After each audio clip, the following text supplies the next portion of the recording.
Hi friends, welcome to Lalitha's kitchen. ఇవాళ మనం లలితాస్ కిచెన్లో ఎగ్ మంచూరియా ఎలా చేయాలో చూసుకుందాం. దానికి కావాల్సిన పదార్థాలు: ఎగ్స్, కారం, ఉప్పు, పసుపు, ఆనియన్స్, కొత్తిమీర, బ్రెడ్ పౌడర్, పచ్చిమిర్చి, కరివేపాకు, వెల్లిపాయలు కట్ చేసి పెట్టుకున్నవి, గరం మసాలా, ఒక 1 స్పూన్ మైదా, 3 spoons cornflour, tomato ketchup. Boil చేసిన ఎగ్ని ఇలా కట్ చేసుకొని ఎల్లో తీసేసి చిన్న చిన్న ముక్కలుగా కట్ చేసుకోవాలి. ఇలా సన్నగా కట్ చేసుకోవాలి. ఇలా సన్నగా కట్ చేసుకొని ఒక బౌల్లోకి వేసుకుందాం. కట్ చేసి పెట్టుకున్న ఎగ్స్ లో పచ్చిమిర్చి, కొంచెంగా పసుపు, 1/2 స్పూన్ కారం, సరిపోయేంత ఉప్పు, కొంచెంగా కరివేపాకు, కొన్ని ఎల్లిపాయ ముక్కలు కట్ చేసి పెట్టుకున్నవి, కొంచెంగా కొత్తిమీర, 4 స్పూన్స్ బ్రెడ్ పౌడర్, కొంచెం గరం మసాలా, 2 స్పూన్స్ మైదా, కొంచెంగా కార్న్ఫ్లోర్, ఒక ఎగ్ వైట్ కలుపుకోవాలి.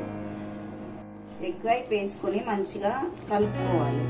ఇలా మనం అన్ని కలుపుకున్న తర్వాత ఇలా బాల్స్ లా కట్టుకొని డీప్ ఫ్రై చేసుకోవాలి. డీప్ ఫ్రైకి సరిపోయేంత ఆయిల్ వేసుకుందాం.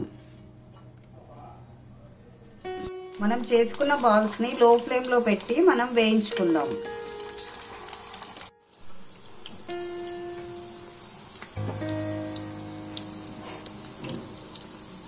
మనం బ్రెడ్ పౌడర్ ఇలా చేసుకోవాలి. పెంక పైన ఆయిల్ లేకుండా బ్రెడ్ ని కాల్చుకొని దాన్ని మిక్సీలో వేసుకొని గ్రైండ్ చేసుకొని స్టోర్ చేసుకోవచ్చు. ఇది 1 వీక్ 15 డేస్ వరకు కూడా ఉంటుంది.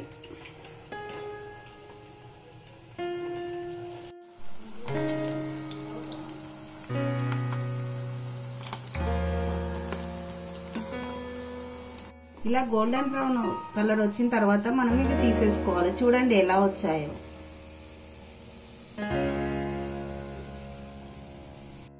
ఇప్పుడు స్టవ్ పైన ప్యాన్ పెట్టుకొని అందులో 2 టీ స్పూన్ల ఆయిల్ వేసుకోవాలి. ఇప్పుడు కట్ చేసి పెట్టుకున్న చిన్న ఆనియన్స్ కొంచెం లైట్ బ్రౌన్ వచ్చేంత వరకు వేయించుకోవాలి. ఇప్పుడు కొంచెం బ్రౌన్ కలర్ అయిన తర్వాత వెల్లిపాయలు వేసుకోవాలి. అందులో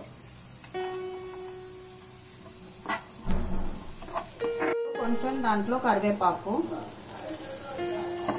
కొంచెం టేస్ట్ కి సరిపోయేంత కారం, కొంచెంగా ఉప్పు, ఇప్పుడు సరిపోయేంత టొమాటో సాస్ వేసుకోవాలి.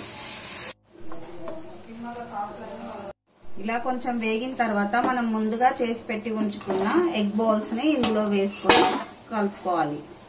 కొద్దిసేపు మనం ఇలా వేయించుకోవాలి.